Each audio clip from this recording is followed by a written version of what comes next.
चित्रपट चित्ररेखा लेखी सबु कुई महाजगिनी मंत्र रे सिद्ध से अटई गोविंद माधव कृष्ण श्री मधुसूदन गोविंद माधव कृष्ण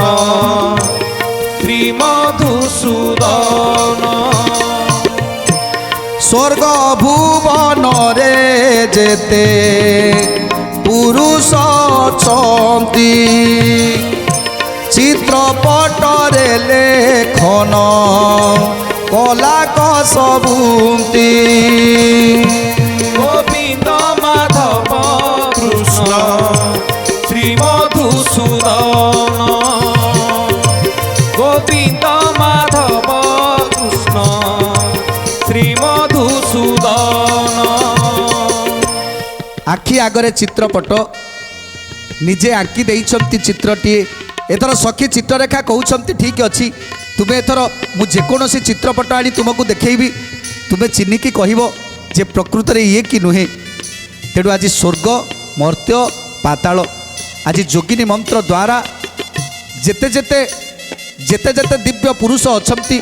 स्वर्गर गंधर्व माने अछंती समस्तकर चित्रपट को संग्रह करी गोटी गोटी करी आनी उषावती की देखौछंती देख सखी ये चित्रपट भितर कहीं अछंती कि गोटी गोटी करी देखुछंती स्वर्गर गंधर्व मानकू हेले हेले उषावती कहउछंती नाई एमानक भितर मध्य कहीं नाहंती तेणु गंधर्व यक्ष रक्ष जेते अछंती समस्तकर चित्रपट को देखि आज मना करी दउछंती ना याक भितर कहीं भी नुहंती मु जहाकू देखिछि से रूप ये एमानक ठारू सत्य गुण लक्षे गुण सेमानक ठारू बहुत भल पुणी पाताल पुरर लोकंकु देखिला सेई चित्रपट उषा आगे देखाइला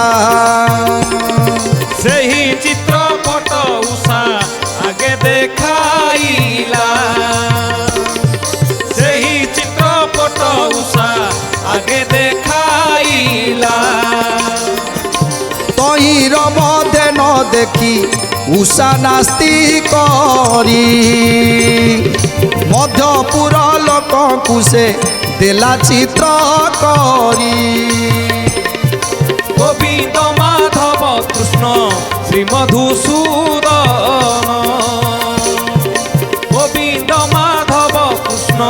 श्री मधुसूदन तेणु स्वर्ग मर्त्य पाताल रे जेते सब देव पुरुष थिले जेते सुंदर पुरुष थिले समस्तंकर फोटो को आनी देखौछंती देख सखी यांक भितर कहीं क्या तुम देखिछ कि तेणु उषावती कहउछंती नाई सखी एथिरे केही मध्य नाहांती तेणु मु जहाकू देखिछि ये यांक ठारू केते गुणरे भल केते कोटी गुणरे भल एमाने एमाने तो मो आखि को केही भी देखा जाऊ नाहांती मो आखिरे से गोटे छवि मोर लाखिकी रही आउ ताको छड़ा मु काहाकू भी देखि पारुनी पुणी वसुदेव कुजे प्रथमे चित्रिला अन्य अन्य जादव को तहिरे लेखिला अन्य अन्य जादव को तहिरे लेखिला अन्य अन्य जादव को तहिरे लेखिला तदंतरे रामकृष्ण तदंतरे लेखी तहिरे आपण पुत्र नाती कुजे आंकी ताहारी देखाइला उषार निकटे अनिरुद्ध रूप उषा देखी चित्रपटे गोविंद माधव कृष्ण श्री मधुसूदन गोविंद माधव कृष्ण श्री मधुसूदन आज स्वर्ग मर्त्य पाताल समस्तंकर वंशधरंकर कहार पिता प्रपिता वृद्ध पिता पुत्र नाती ये समस्तंकर पट्टचित्र को जितेबाला तांको आगे देखौछंती समस्त को देखी मना कर दौरान ये नुहति जिते वसुदेवंकर कथा आसिला द्वारकापुर रे ବସୁଦେବଙ୍କର ପଟ୍ଟଚିତ୍ର, ତାଙ୍କ ପାଖରେ କୃଷ୍ଣ ବଳରାମଙ୍କର ପଟ୍ଟଚିତ୍ର ଦେଖିଦେଲେ। କୃଷ୍ଣଙ୍କର ପୁତ୍ରମାନେ 1,60,000 ପୁତ୍ର, ତାଙ୍କର ନାତିମାନେ ଯେତେବେଳେ ସମସ୍ତଙ୍କର ଗୋଟି ଗୋଟି କରି ଚିତ୍ରପଟ ଦେଖାଉଛନ୍ତି, ଯେତେବେଳେ ଅନିରୁଦ୍ଧଙ୍କର ପଟ୍ଟଚିତ୍ର ଆସିଗଲା ସେତେବେଳେ ସଙ୍ଗେ ସଙ୍ଗେ ସେଇ ଫଟୋଟିକୁ ଧରି ପକାଇଲେ। ସଙ୍ଗେ ସଙ୍ଗେ ଉଷାବତୀ ସେଇ ଫଟୋଟିକୁ ଧରି ପକାଇଲେ, ଚିତ୍ରପଟଟିକୁ ଧରି ପକାଇଲେ। ଆଉ ଧରି ପକାଇ ତାକୁ ଛାତିରେ ଜାବୁଡ଼ି ଧରୁଛନ୍ତି। ସଖୀ, ଏଇ ମୋ ପ୍ରାଣନାଥ, ଏଇ ମୋର ପ୍ରାଣନାଥ ସଖୀ, ଏଇ ସେଦିନ